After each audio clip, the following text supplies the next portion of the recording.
And I think it's really super important that you hear from all different kinds of design professionals. The reason it's all in the family is because the person behind the camera who's videoing this is my daughter. Her name is Morgan Ham, and she is a middle school teacher at Pleasanton Middle School.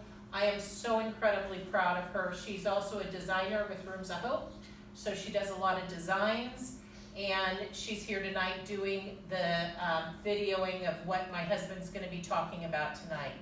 Every once in a while you get lucky and you get to marry your best friend, and this is who my husband is. When we were really young, we've been together 40 years. When we were really young, there was no CAD. And I would sit in the living room and I would listen to him doing his floor plans and elevations, and he was fast, he was quick. And that slide was going, and I was so impressed with this man and what he could do, and just the incredible projects he was working on, and how committed to his trade he was, and how brilliant he was as a designer that was creative, but how engineering he was with the level of quality and detail that went into building huge buildings. And he's going to talk about the work that he's done. I'm very impressed with him just from a professional standpoint, and you guys ask him questions galore. This is really your opportunity to expand your mind about design and what it means to be a designer. So I'm super blessed to have my daughter, who's my best friend, my husband, who's my best friend. We are very blessed as a family, and I'm going to share them with you tonight. So Charlie, take it away. Thank you, babe, for that great introduction. Obviously, she's told you a lot about me and her and Morgan and what we do. I want to just go through and kind of give you a little background on how I started. I started very much like what you all are, as an entry student in an architecture school, scared to death, having a vision and a dream of what I wanted to do and what I thought might be a career I want to do.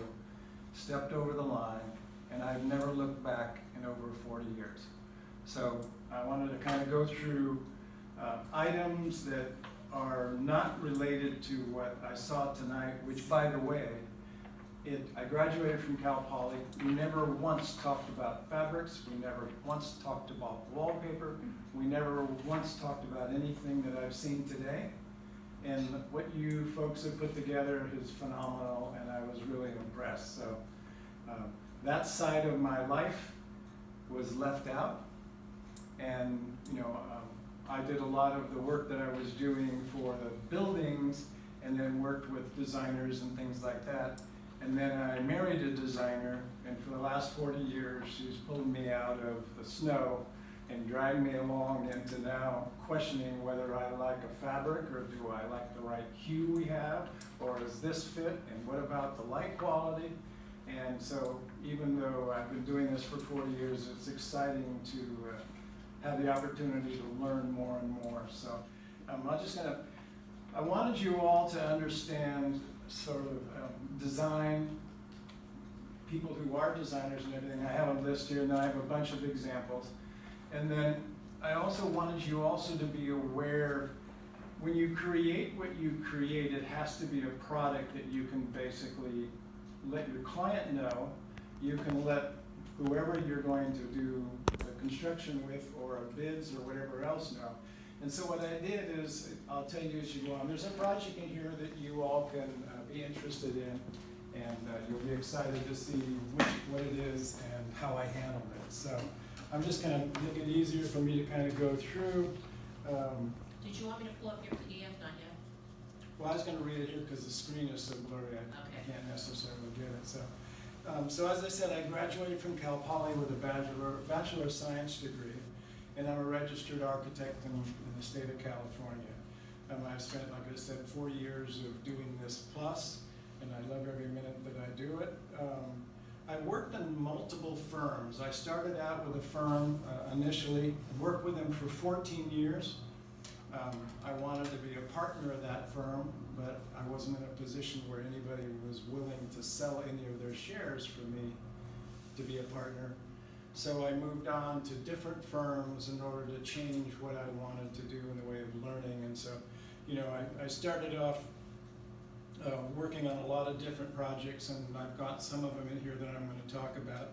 And I think that's an important part of your career if you're interested in having varying ideas and varying designs and varying different things of what you're wanting to accomplish. So it made me think to begin when Shelley asked me to get involved about design. And as she said, there are elements in the physical world, not just art or film or anything else, but related to how you build things and what you do. And I think you're all aware of it, but I wanted you to remind you that there's so many portions of categories of work that relate to design. And so clearly this class is your step starting forward in an interior design, and working through that. And then obviously interior design, I know that you're going to take care of working with products that are being sold and things like that. And probably, should I be looking that way? Yeah, that'd be great. I'm looking at all these. I know, it's fun to look at them all on Zoom. We love looking at all of you at Zoom land.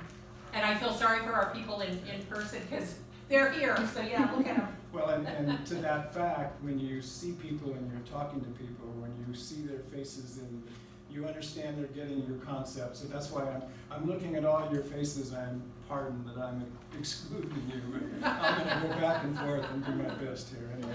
So anyways, there's a lot of different areas of design. So obviously, in this immediate area you're working with, I know you can be stagers for real estate pieces of property or whatever else. You can work with fabric stores. You can do actual renovation for interior design for residences and those kind of things. We also have designers or architects, and they're engineers, mechanical, electrical, and structural. We all have to design in order to produce a product. There's contractors that have elements of design, and they do that where they may not necessarily be designing, but they look to the talents of architects and interior designers to be able to support them in what they want to do. And a lot of contractors, if they're self-performing, is financially better for them, and they have better control to have it in-house with their own staff rather than have to hire someone else, and you have the ability to know what's going on. Clearly, landscape architects are designers, and then as architects, you actually have graphic designers which help you out with all of your signs and your banners and everything else. And so, like in my case, I've done a lot of educational facilities. And so with that, all of the graphics for all of you see out here, all the toilets that have the symbols and everything else, and all the, how you get to your classes and everything, is all graphics that needs to be done. And so you learn, and you get people who specialize in that.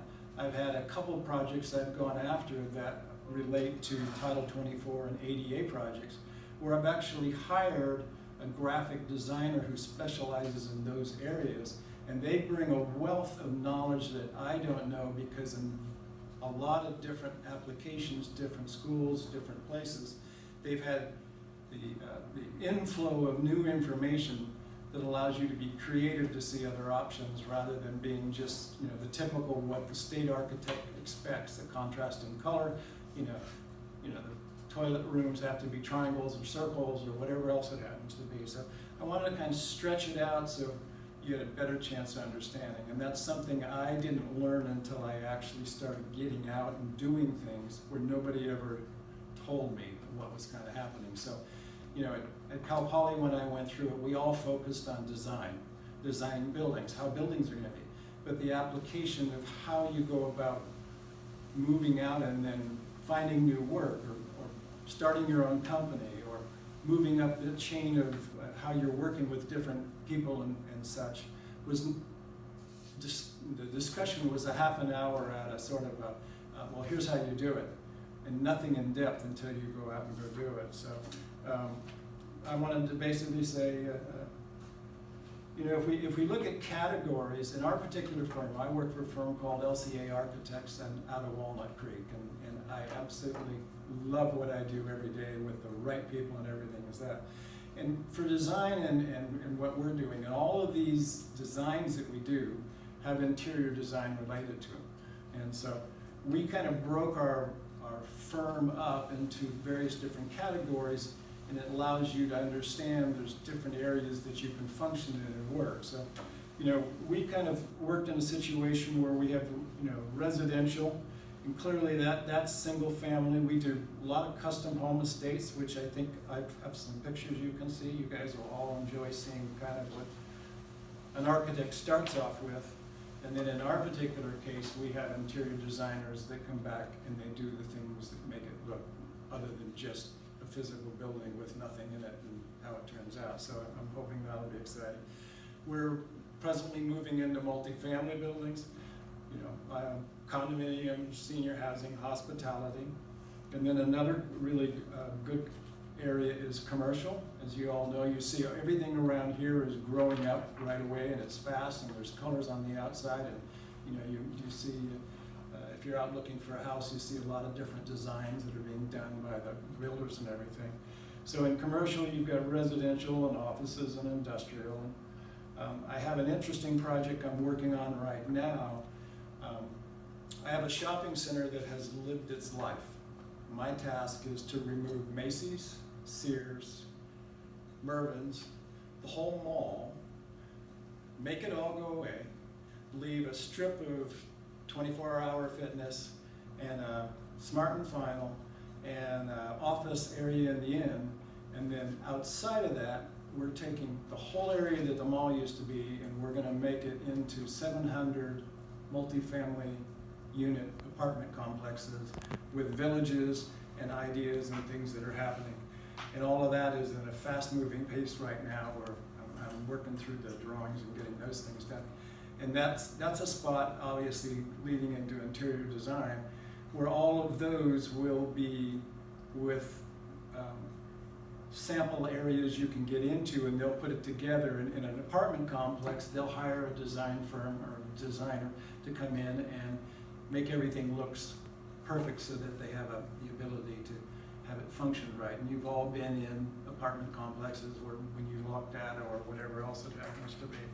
So we also broke down into an area, once again, where design fits through so many places. It's not just, you know, residential kitchen and bath and product materials or whatever.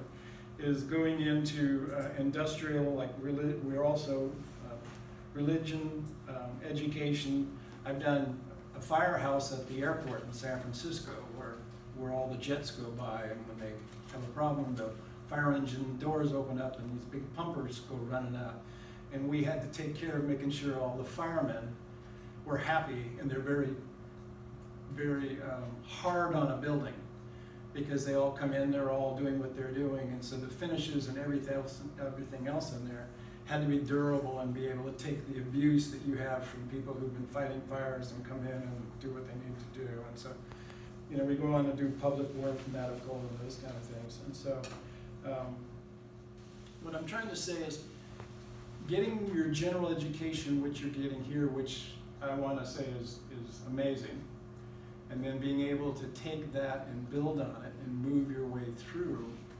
What I'm wanting you to think is broaden your education on different types of categories you want to work in. So, and this is a lot of what I'm talking about is doing this for 40 years. And I started off doing one thing, went by and did a few other things, and so I wanted to believe you sort of understand that. So where I'm in that discussion right now, the economy drives the services of design. So when I started out, I was doing condos, townhouses, and all those kind of things. And then the interest rate for residential work got up so high, that market dried up. But at that time, the government was putting out transportation money. And so the firm I was with, we moved over into doing transportation design. So I did the Samtrans buildings here on the peninsula, Muni. I did work at the airport.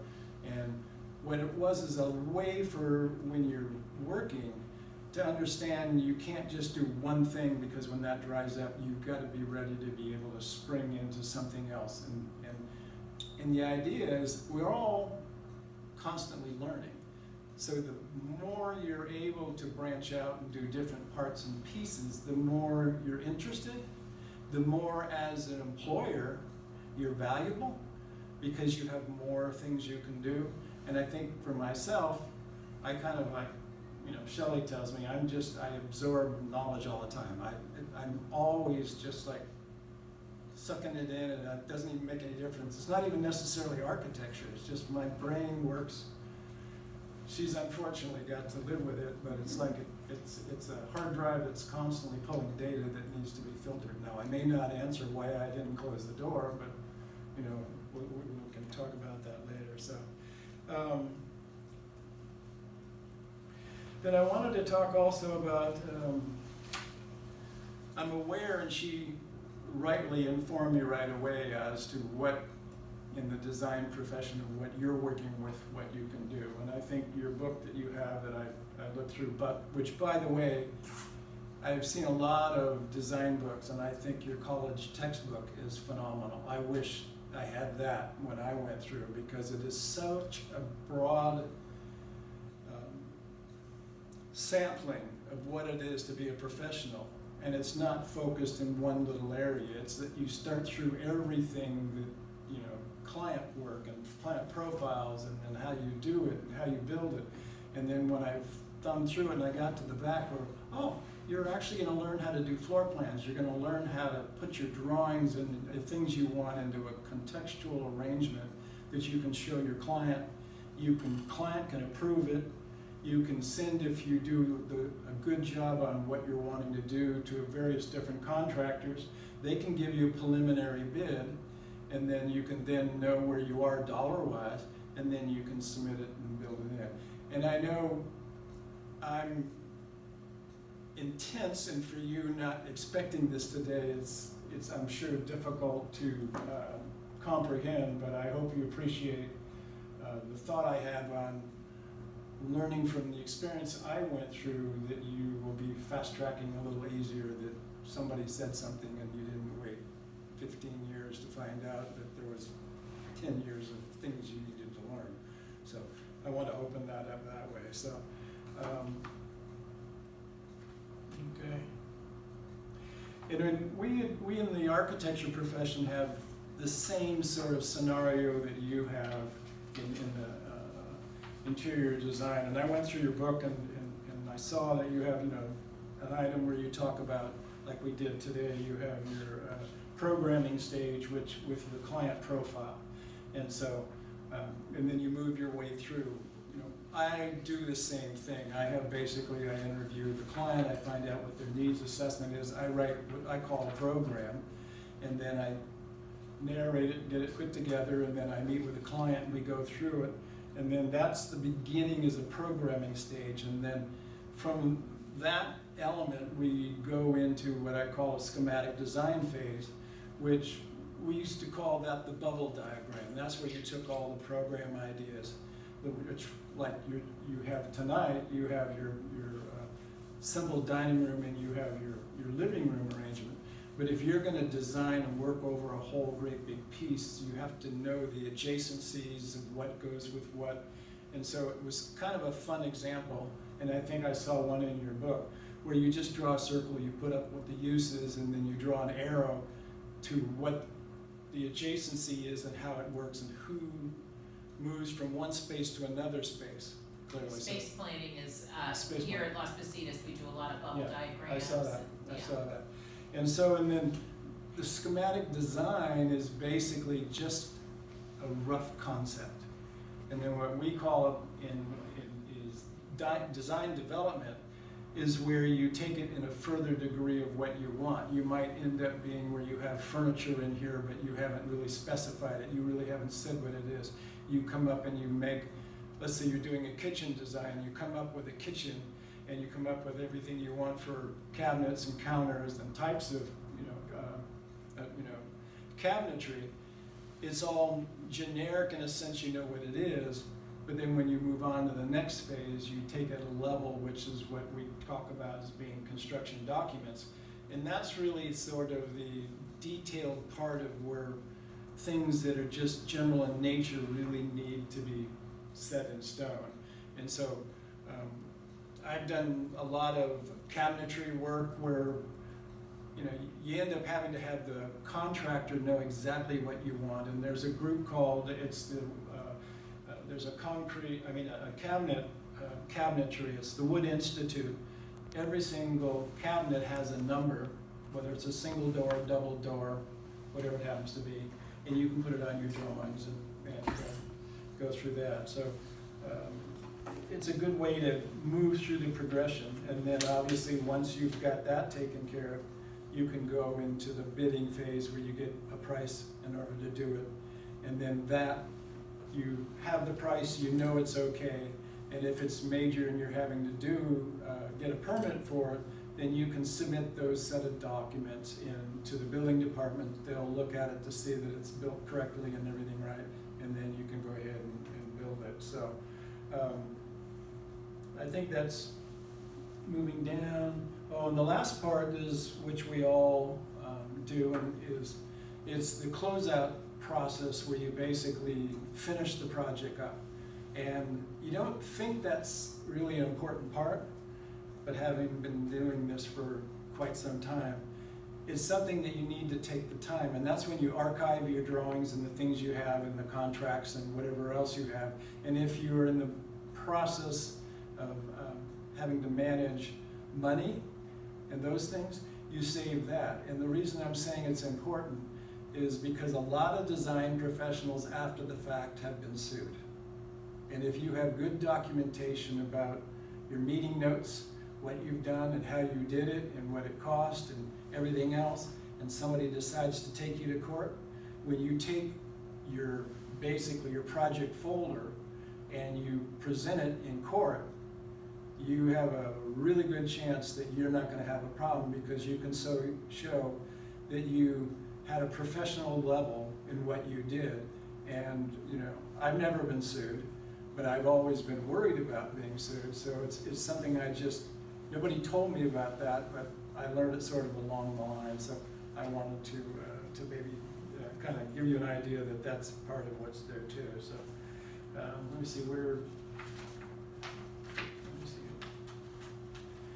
I also thought it was valuable. I have a little area in here in this document that I put together, I'm going to leave with Shelley, and then she can let everybody read through it at your leisure. I know I'm kind of running along at 100 miles an hour and got a lot here to say, but I also work with an element a title area that I call my tools.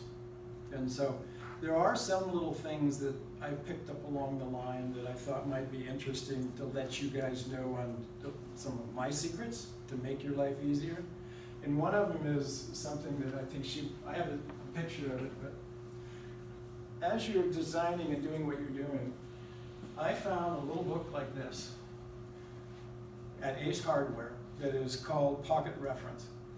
And this is kind of my Bible. It has everything under the sun in it. So if I'm working in a design and I'm coming up with a detail and I need to do something, or I need to put a certain number of nails in it or whatever else, but I'm not sure I remember what one size or other size is, I go in this book and I look and they have a whole section on nails. It'll tell you that a 6-penny nail is this long and an 8-penny nail is that long. And so you know that you're not putting a larger nail than what you're nailing together and it all blows apart. It has conversion tables in here when you're talking about doing something. And just, I'm not going to go in great detail, but I think it's something like $8. But I keep that on my desk even now, and when I need to pick up something and I'm wanting to know like some quantity of liquid, or how many liters of this, or centimeters or whatever, because a lot of the things you find online aren't necessarily in feet and inches anymore. It's in centimeters. And what that does also for me is you're going to be where you don't always have internet. You're not gonna be able to use your phone. You're not gonna be able, if you have a power outage and you're working on something, if you don't have other resources, you're stopped. You can't go on the internet and go find the answer to the question that you have. And so, you know, I put this in there as well for you to be able to look at it. I also put a book that I thought as designers, to be able to do what you're doing on your own, but when you join a bigger entity to do interior design, I find like with my own staff, they need to know how a building's put together, and your book has a lot of information in that. And I struggled, like recently I struggled with a young architect who knew a lot about what he thought was design, but he couldn't even figure out how to put a building together. So I had to spend a lot of time cartooning and redlining details and everything else to tell him how to work with what he was doing. And it's something that I think where I'm headed is you need a general knowledge on how a building's being put together and how door trim goes on and those things, because you're going to specify door trim in your designs or whatever else you have, or you're going to want to do different molding on the windows or whatever. That, you know, you have a renovation of an older building, you want to update it, learning those kind of things. And so there's another book I suggested, which is Building Construction Illustration by Francis D. King Chin. And he's, I think, in his 9th or 10th edition. Phenomenal book. It tells you pieces and parts. A lot you might be not interested in, which is fine because he does other things like mechanical and everything. As I said earlier, your textbook is the best I've ever seen, so you started off really in the right spot, and I think that's a great spot. And I intend to borrow yours occasionally when I find the need, because it's right there. I also wanted you have your profile with what you're doing for the users and everything else. I also came in and I did left a sample of one of my meeting notes. And so you can see how I set it up when you're talking about different people. It's a typical arrangement where you have the attendees and then you have objectives and then you have what you talk about. And what it does is it creates a template and a footprint of what happened. And what's good about that is, in my case, doing what I'm doing, I always had the participants sign off on the meeting notes before we had the next meeting. They all had to agree to sign it off. Because what happens is people forget what they agreed to. And what you don't want to do is finish a design for a client and they say, oh, you didn't remember what I asked you. You left this out, that out, and this is the wrong color. And then you go just a minute and you go back and you look and then you see, no, actually, you got the color that you asked for, and actually you got everything you asked for, and the items that you're adding are items we never talked about. So it protects you to be a professional in doing the job professionally and qualifying what's happened. So that's an item there that, and then I also put in here, it's really crude, I did building 1300 here on campus. I did building 1700 here on campus. And so 1310 is the Veterans Building. I was with my firm, Las Positas College, hired me, said, come out here, we need you to gut this building and put in a whole brand new inside with everything that the Veterans Department needed. So I'm giving you the original state-approved contract documents to look through, so you can see how I had to put the set together. And this is what you'll move forward into as you move along in your career. And so you can see how the structure was put together. I also put in here a furniture matrix or equipment matrix, because as you know, when you're moving into a new space, people want to keep couches or whatever else it happens to be. If you inventory it and know their sizes, when you go and do your initial planning, then you know everything in your new plan, whether it fits or doesn't fit.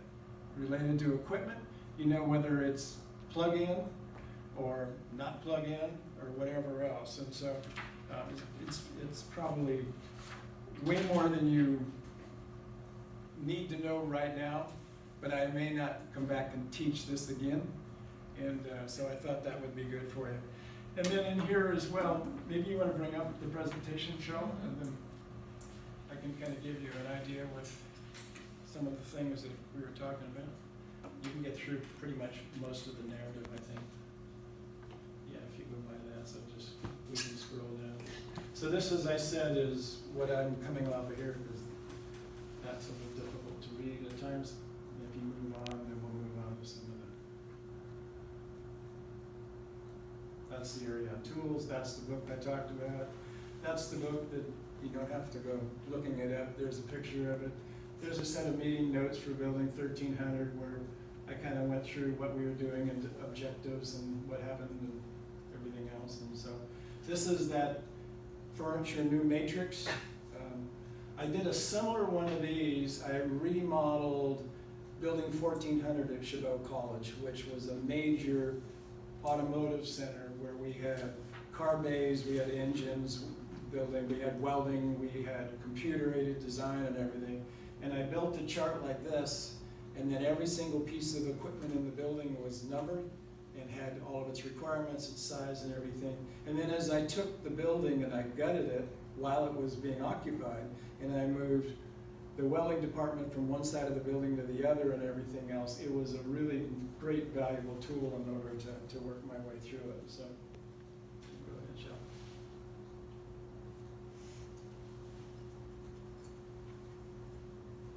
That's the next one. That's furniture. I think you're. One too many? No, aren't you going up? Or I think I'm. Yeah, this is your next one. This is your veterans building, is it? Yeah. Well, I wanted you to get down to the actual drawings. They should be. Yeah. So this particular piece here was what you're going to end up doing too. This was the veterans building, correct? And so this particular slide here was my space planning as an initial space planning that included existing and new furniture and how it all had to fit and how you come in off the sidewalk, come into the building, and it was reconfigured. And then to get a secondary exit, I added a landing and a ramp. Some of the equipment in here is existing to be reused and other is brand new. So everything was laid out, and then that was basically provided to the client, and the client signed it all off, and then we moved forward going from there. So go ahead, ma'am. All right. Let's see.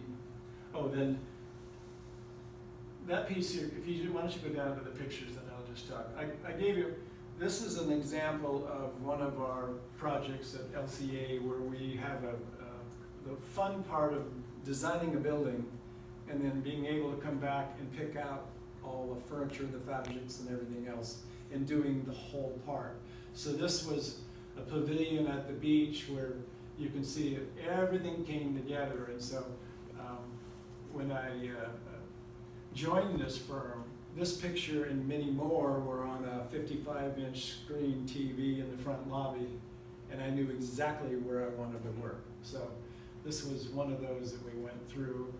You can go on to the next one, babe. Who wants to be the interior designer in this space? Yeah. All of us. All of us. Yes. This here is another, this is a winery with a wine tasting area that was done. We did the building and then we came back and embellished it with the interior design, and you get the piece that's, it's, I don't know, I'm just amazed that I lived in the world where I gave everybody a shell and then they did their work. And then I came back and took the pretty pictures of everything that ended. Now I'm working with a firm that I love that does it front to end, and it's kind of like going big full circle that is great to be at. And so what I was trying to tell you earlier is as you go through your design career, if you have the opportunity to move around a bit and go work with different people in different firms in different categories, you'd be amazed at how much you learn and how many different types of interior designs there are and how exciting it can be. So go ahead, Shelley. This is a lounge area, and so you can see it's all the same thing with high ceilings, and this is where people can come sit and relax and do what they want to do. And I think this one might have been a private residence. It has that feel of money, so that makes sense. This is in the office world, a typical sort of high-end tech reception area where you come in off the elevator and there's an area to sit and wait, and then people can sit down, and behind this is where you then turn and talk to the receptionist. And all of that is, where you need the interior design element to pick out the flooring and the chairs and everything else. And in this particular case, it was the walls were, by the owner, wanted to be very white and crisp and open and airy. And then the front wall here was all built with open glass floor to ceiling, so that when you walked into this out of the elevator, you saw everything that was out ahead of you as an open space, and then you sat back down in an area that was very comfortable and relaxing in order to do whatever you needed to do. So this is a tech center main office lobby. The next one is where all the microchips are made. So everybody that comes into this side, they wanted something different. They wanted it closed, they wanted a place to sit down, they wanted their tech lab receptionist. It's much more, still open and airy, but it wasn't, we need to see the outside world. We want to keep our building and our tech lab contained, and then you moved on from there with what was there. So you want to. And this is the other side of a tech lab piece too, where there's a place to sit down. A lot of here you have a reception area. A lot of vendors come in with their bits and parts and pieces that they want to show and present to people with, here's what we have, and this is part of what happens to make the product that you're making work. They can sit and do some things here with what's there. So this is San Rafael High School. I spent 3 years at this building. When I joined this firm, the only thing I saw was all of the concrete with the rebar sticking out of the ground at the footings. And then we built this. This is San Rafael High School's math building. It's a really great building, to open and airy, and then inside it's got a lot of glass and a lot of other things, and stairways, and we have paint. You can see there's artwork in that area in the room in the back. The unfortunate part is I finished the bond program. For school projects, they issue a bond, they build a certain number of buildings for a certain number, and then when they're done, they have to wait till the next bond program comes. And so I did the Mac building, which was a $50 million building. And then, go ahead, Sheldon. This is the interior of the second floor balcony area. That whole outer area from the people in the back can't see, but has a window wall on one side. We have sound panels on the other side. That's the Bulldog is their graphics. We have a bunch of graphics, and then there were these little out seating areas for the students to sit around the tables and the chairs, and we put down flooring that worked really well for what they needed to be. And I think the next picture is a rendering. Yeah, you can see there was a stairway on the end, and we had fun with making the stairs emulated with seating areas that were all built out of really nice polished wood. The chairs are all typical sort of educational variety, but got a bunch of color into it. You can see for architecturally, the outside was a window glass, and then what you looked out to is the 1929 school building that started the whole process way in the background. But we got to pick out all of the metal slat ceiling colors. I looked at all the submittals and made sure that what the design group wanted matched up with the contractor. All of the fan blades on the fans were all specified to be what they were. So once again, here's where the interior design piece meets the building piece, and as the two parts together, you come up with an end design that is really attractive. And you can see all the little seating areas on the bottom had glass walls around them, so you had privacy, but you also, you know, had the seating that was there. So, go ahead. This was the STEAM building, which was the science, engineering, technology building. And it's the same thing again. That's a fab lab. In the end, you can see all the, I'm pointing at the picture. So anyway, it was a great building. That was a $25 million. It didn't have as much stuff in the inside that I'd say would be interior design. But we were able to do what we could in the way of ceiling finishes and wall finishes, even though. You can just push that button if you want to point to something. Those two buildings kept me busy for 3 years. And then when the bond program stopped, I stopped working there. And then she said to me, "You've been working for 40 years, why don't you retire?" And so I did.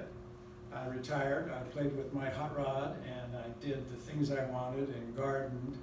And 9 months later, I was bored out of my gourd. I didn't know what to do with myself. She's still working with her nonprofit, which I dabbled in.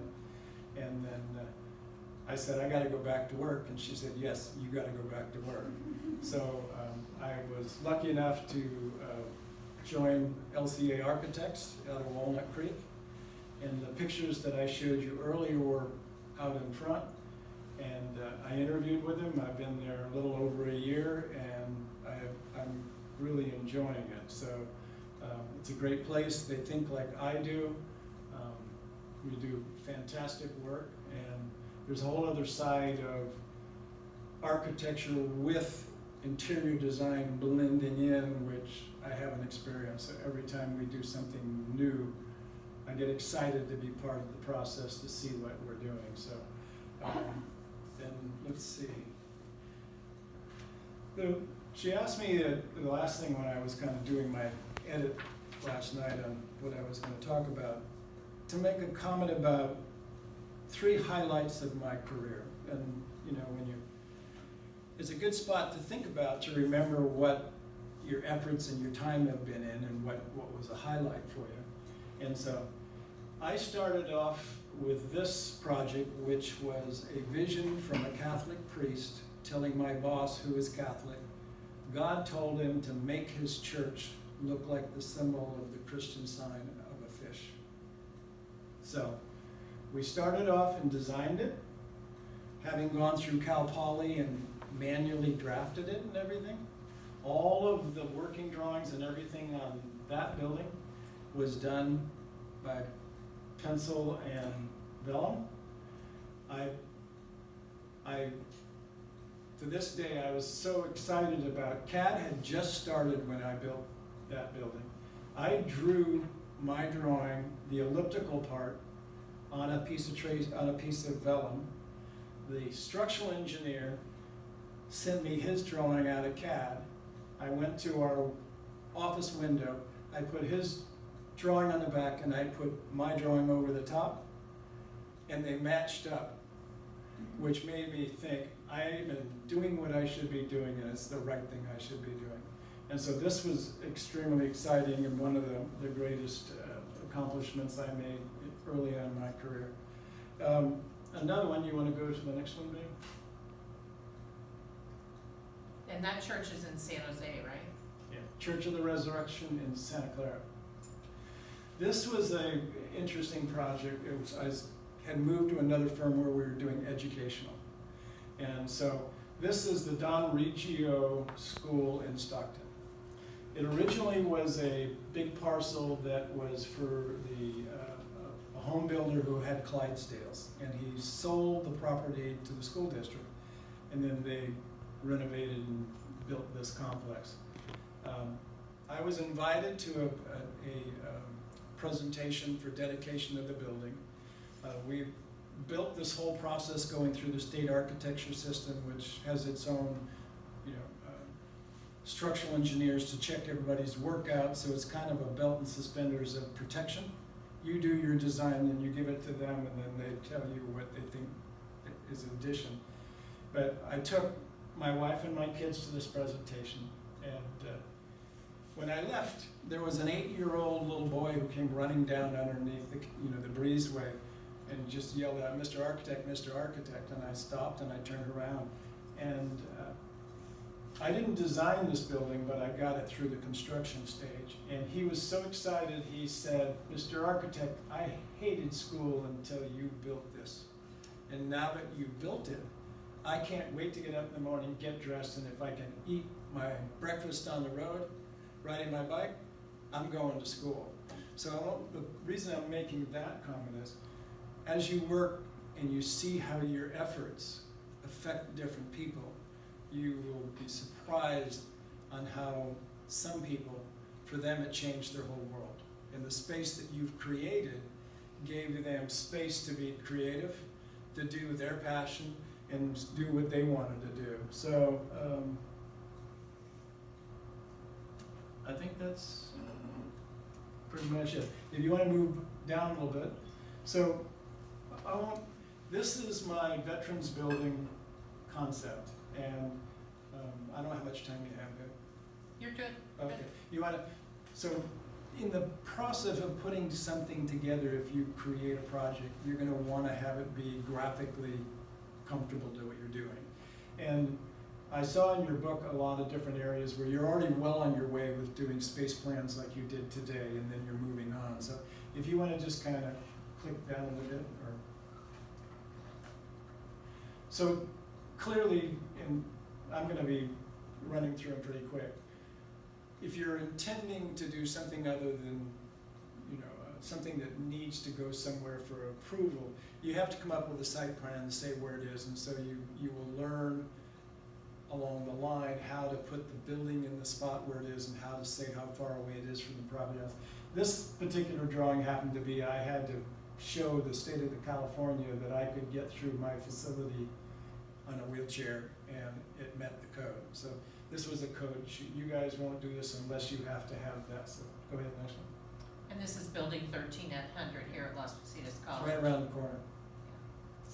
So if you go to building 500 and turn right, it's 1310, and then the bookstore.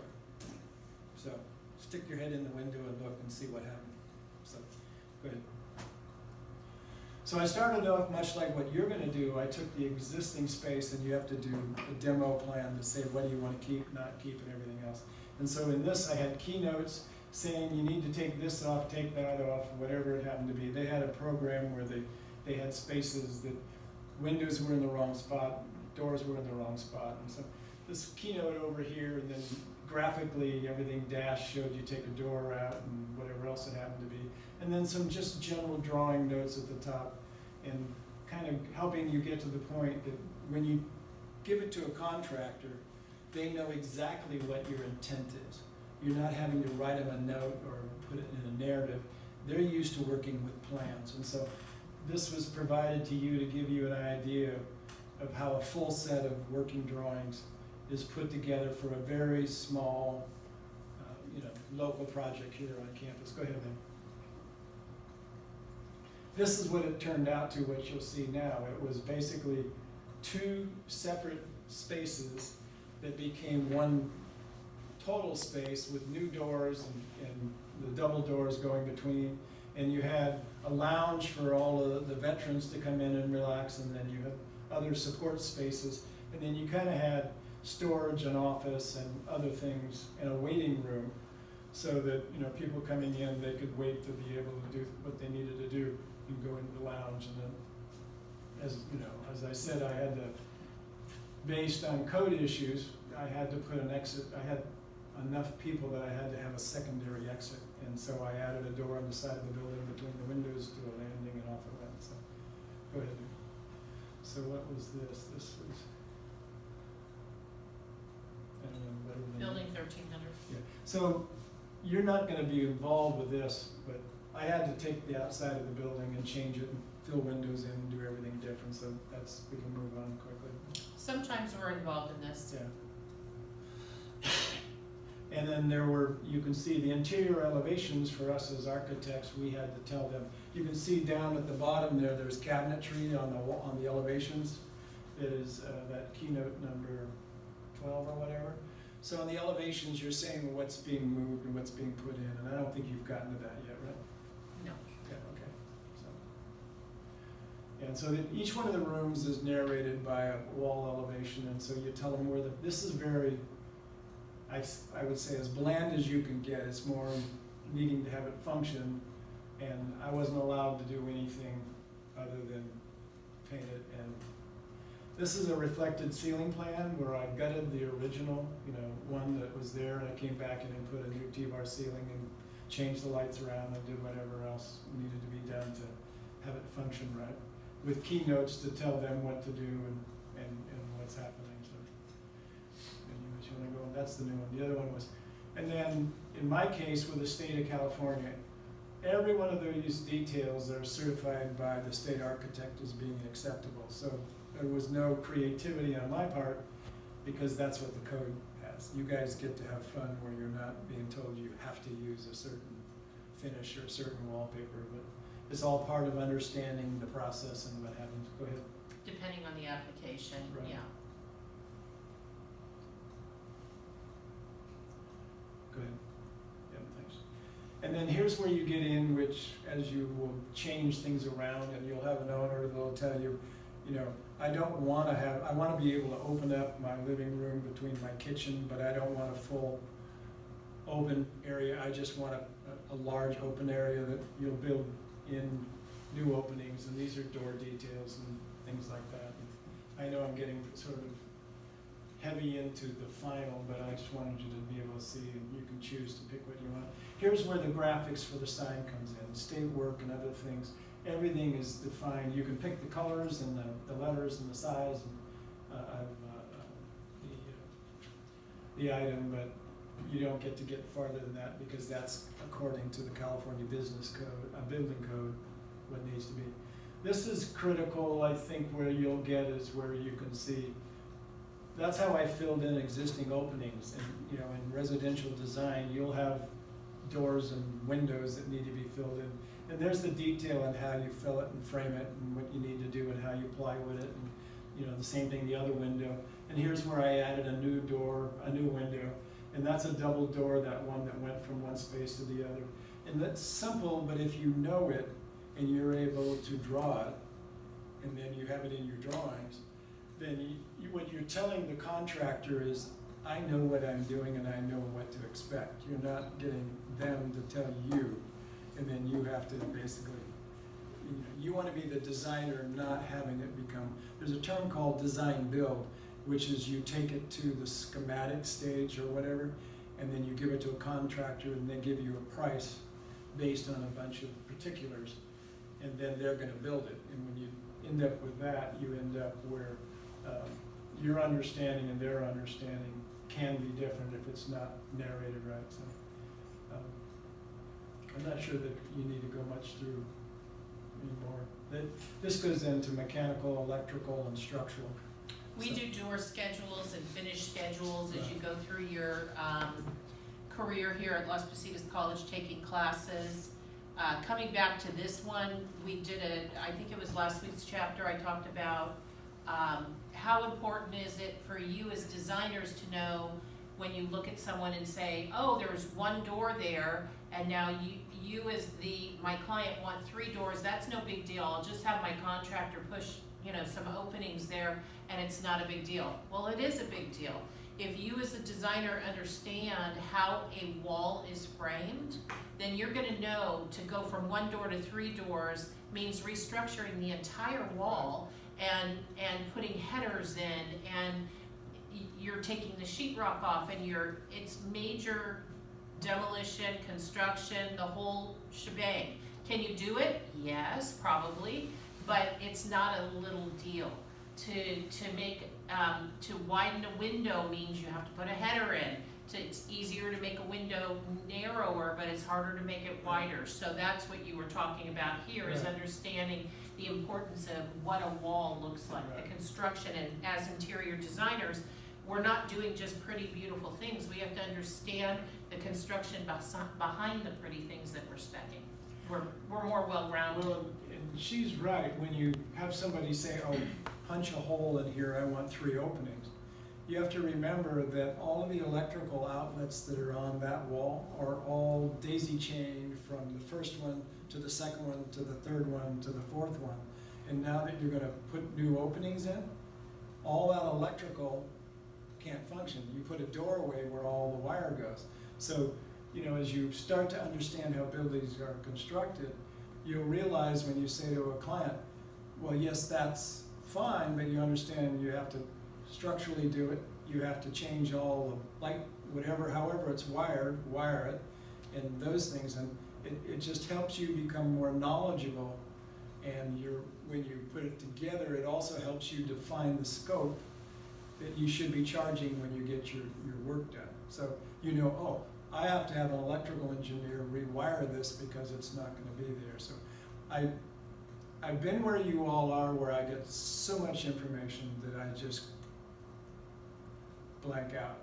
But I apologize for you being there, but I totally understand why, and hopefully you find this valuable at a later date when you're able to sort of go through it. And on top of that, everybody's hungry. So I'm just gonna go through real quickly. Right. This is a full set of drawings for a building on our campus. And Charlie's wanting to show you how a building is put together with all the different pages in the construction drawings. Right. And how important it is to be thorough, how important it is that you are really explaining, from our perspective, you're explaining to whoever it is you're working with. If you're partnering with an architect or if you're working with a contractor, you're really clear on what it is your design is and where you want to see it going. Yep. So that's basically what you were wanting to say, right?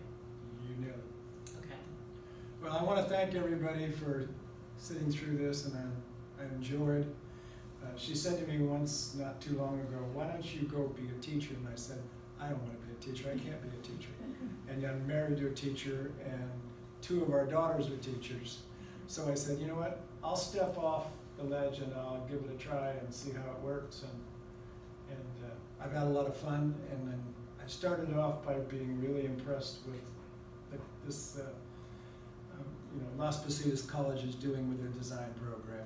I think it's a really good, and I think when you come out graduating and you've got this behind you, it'll open the doors for you on what you want to do on your career. And that was part of what I found by having graduated from Cal Poly.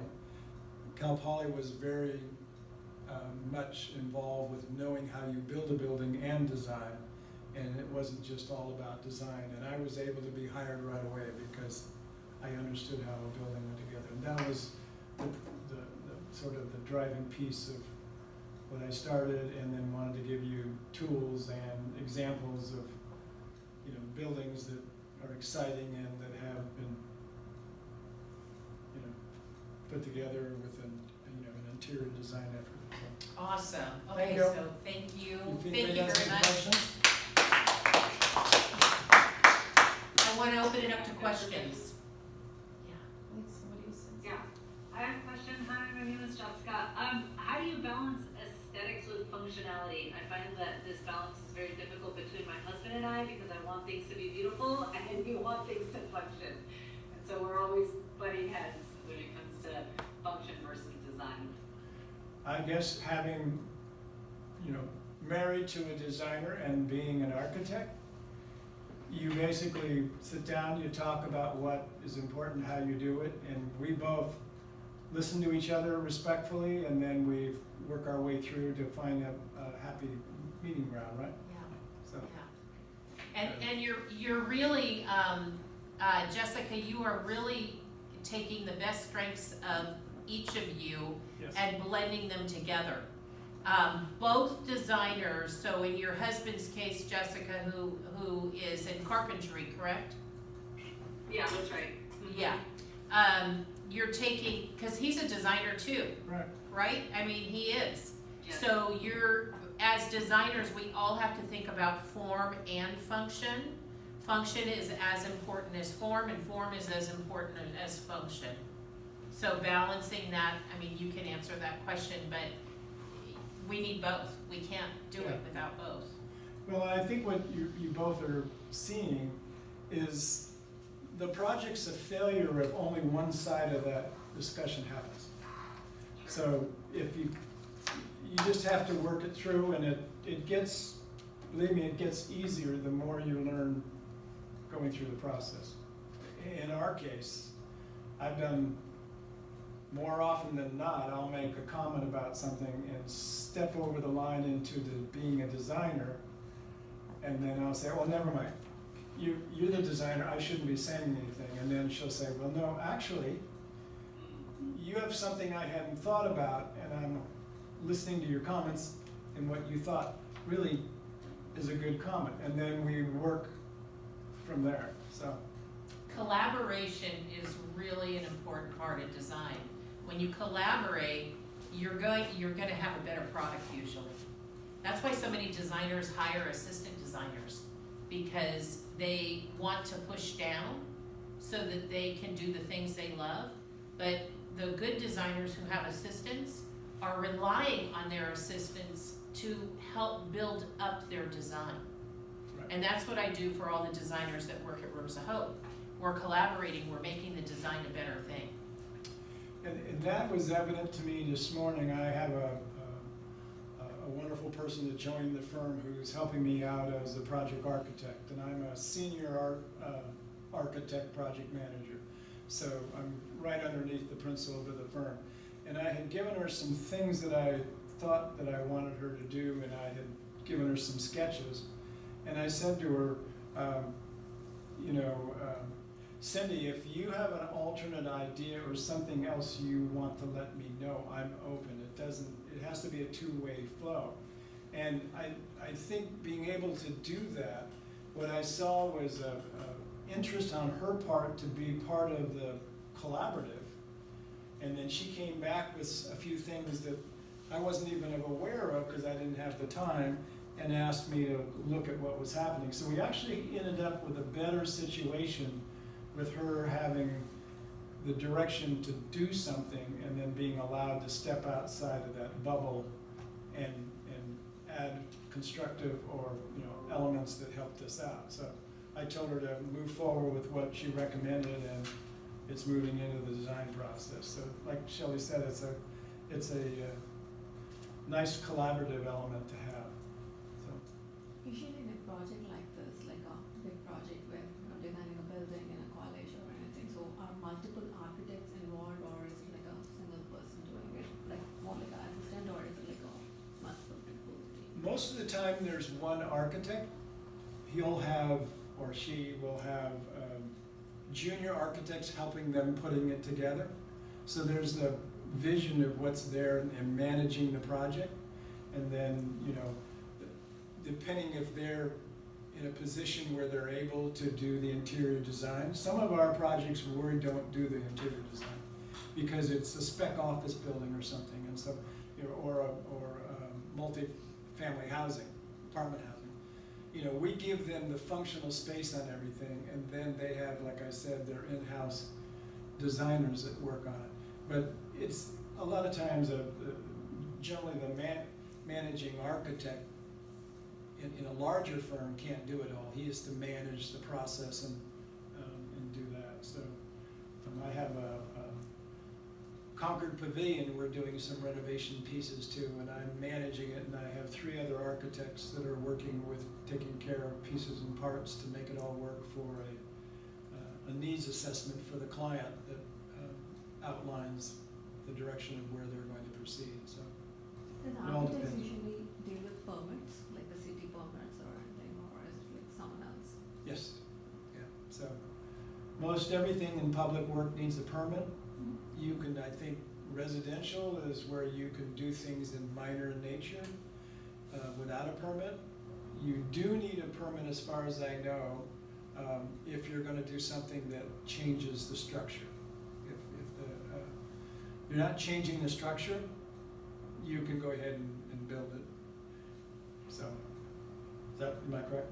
Yeah, Okay. yeah. I mean, when we're talking about knocking down walls and doing a new kitchen design or a new bathroom design, those all require permits. You're either gonna be working with a licensed contractor, so you're putting together a set of drawings for your client, and then you'll work with a whole bunch of different contractors. There might be some favorites you like, but again, who hires the contractor, you guys? Is it the interior designer or is it the homeowner? Homeowner, Correct. right. You can refer contractors, not be liable for the contractor, but you'll be working with the contractors. Right. And a contractor loves working with designers. They actually don't wanna do the design, they wanna be told what to do for the most part, in a respectful, Right. kind way. You'll collaborate sometimes you might need, an architect who is gonna bring in, for example, a mechanical engineer, or if you have some real issues with retaining walls and that kind of thing, they'll be bringing different disciplines. Civil engineers. A civil engineer, where you'll work with an architect and a civil engineer, and those three disciplines, interior designer, architect, and civil engineer, will go to the building department, pull whatever permits they need. Yeah. And that was part of why I brought the building 1300, is so you had an idea, should you decide you wanna do something and you wanna get a price from the contractor. Obviously, it's good to get multiple bids, because then you can kinda see where it's going, you know. When I design and I bid public work, and I get the bid results, you know, I've had some projects where I've had 12 different contractors provide their bid, and then I can see the bid spread. There's the lowball guy who's $100,000 lower than everybody else. You don't want him, because he's gonna be wanting extras all the way along to make up the money. And then you have the guy that threw a number at the wall and see if it fits, and he's $150,000 than everybody else. Then the ones in the middle, you see when they're all clustered together, and you see you've got a bid for, you know, $900,000, $920,000, $30,000. You know, that group of contractors looked at your drawings, they're all bidding the same thing. And then that's what I tell the owner is, you know you're in a good spot, because there's a grouping of what you've created that is all within plus or minus a small amount. That says your drawings are holding together, it's not all over the place. And what I'm hoping for you, all you folks, is that you take the drawing piece significantly important to be able to do quality work, to put it together. And then when you get it out to 3 different contractors, for your owner's sake, that's your responsibility as your design professional, is helping them secure, you know, a contractor that understands your work and they can afford. So that's kind of it in a nutshell, isn't it? Other questions? When are we eating? That's what I want to know. You guys all have Charlie access, you have access to Charlie Ham now. He's a great resource. Design is all, again, about collaboration and supporting people. We're all in this one little industry we call design, and you never know when you're gonna need the help from someone. And the only thing that we ask is people who have been in this for a while, help the younger generation, help the people that are coming up behind you. And that's exactly what Charlie's doing tonight. You may have a project that comes up in 6 months and go, oh my gosh, I need to talk to an architect. Oh, I know an architect, let me reach out. And he'll give you 10 or 15 minutes of his time. That's a great thing. So, you know, keep that in mind as you're mentoring other people as they come up in this industry. We all started learning from others. And then the idea is to carry that on to the next group behind us. So Charlie, I Thank want you to very thank much. you. Thank Appreciate you it. very much for doing this. Morgan, thank you very much for taking time. I know you're exhausted, and for you to come and record this. is a great thing so that I can upload it to Canvas for our students who didn't hear this. And to all of you who came out in the rain tonight, you are rock stars. For all of you who showed up in Zoom, great job. I am so impressed with all of you and your project too. You should really commend yourself. I'm really proud of you. And I can't wait to see more work that you're doing. Our next step, we do have a new exercise. It's uploaded in Canvas. You can take a look at that. It's a great project. It's all on wood stains. And if you have any questions, let me know on that. I'm gonna close it down. We're all tired from this change in time. But if you have any questions specifically before we do close out the night, let me know. Any questions?